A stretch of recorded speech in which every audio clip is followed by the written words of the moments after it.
coming back here to Mesa. I was just here with Sparta, and I know I saw so many here. And then I was out there with Thursday on my scooter because I had broken my leg. So it's good to be back here on my feet. But it is very strange to be here all alone with nobody else playing. So I'm going to try and do something different than I've ever done before, which is I'm going to try and open for myself. And I'm going to do that by, I just put out my first novel. I just put out my first novel, so I'm going to read a little something from it to start, and then I'm going to play some music, if that's all right with y'all. So this is a novel. It's not a memoir, and that means that it's a fictional book about a character named Geoff who has a band called Thursday. Sometimes I try and figure out what about it is fictional. But anyway, the character, it's based on a much older book, The Divine Comedy. Most people just know Dante's Inferno part of it, the Dante's Inferno part, which is the hell part, and then there's a purgatory, and there's a paradise. My book stops at purgatory. We'll have to see about paradise later. But basically, at this part of the book, the character of Geoff, his band broke up, and he's developed about a 20-bag heroin addiction a day, and he's working this day job that he hates at a music PR agency, and so he's just gotten super high to go to work, and that's the part that I'm going to read you because I want to read you something fun and not something sad. Doesn't that sound fun? All right, here we go.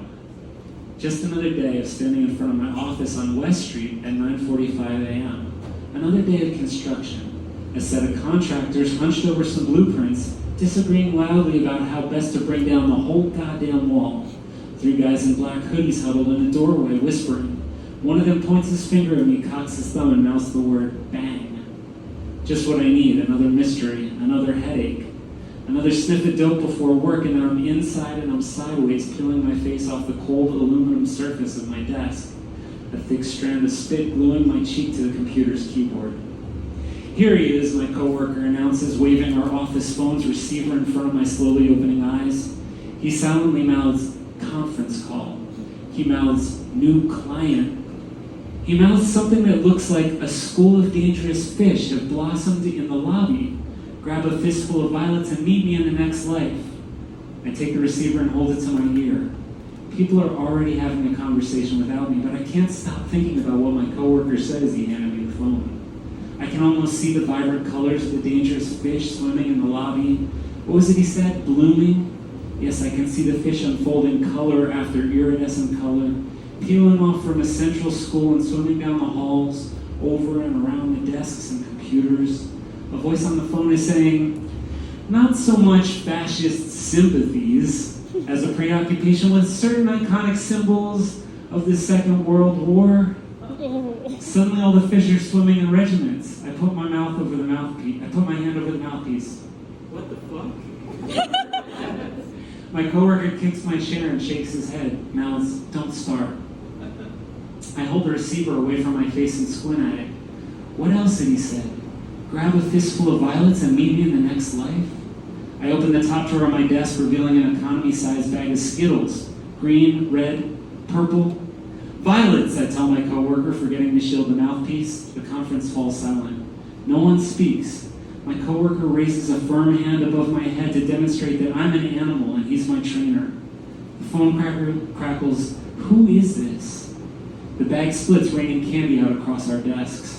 My coworker holds up a single finger in front of his lips. I pick up a handful of Skittles and chew them down.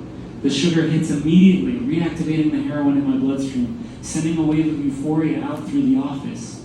My grip on the conversation continues to loosen. The air cools down. A generous blue sky swells against the window. My body rises from the chair and floats to meet it. The voice on the phone repeats, who is this? The question seems suddenly philosophical, playful. Who's anyone except who they're pretending to be? I turn from the window and flash a big benevolent smile down at my coworker, whose upturned face is playing an intense cartoonish game. He's so expressive, I think, as his features crease with worry, eyelids drooping down, pouty lower lip pushing out, all wet with spit. What a delight. I clap warmly for his performance. Out the window, I can see the Pitchfork offices on one side, Vice on the other. The Freedom Tower rises above the river so that we can make out all the Condé Nast properties inside. We're speaking to you from the top of the world, I shout. We've got the whole city before us. I can see the entire music industry from where I'm standing, and they love us. My coworker picks up the phone. I can hear him attempting to sound reasonable. He's speaking in numbers and deadlines, achievable weekly goals. What's the point? Out the window, biplanes glide gently over the highway on warm currents of air, doing tricks, tracing loops above the FDR before coming back down and landing on the East River. My coworker joins me at the window, shaking his head in disbelief. We got the job. They said they admired your confidence.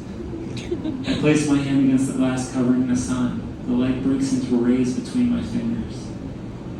People need to believe in something, I tell them, feeling the day collect in my palm. It doesn't matter what. Thanks. Woo!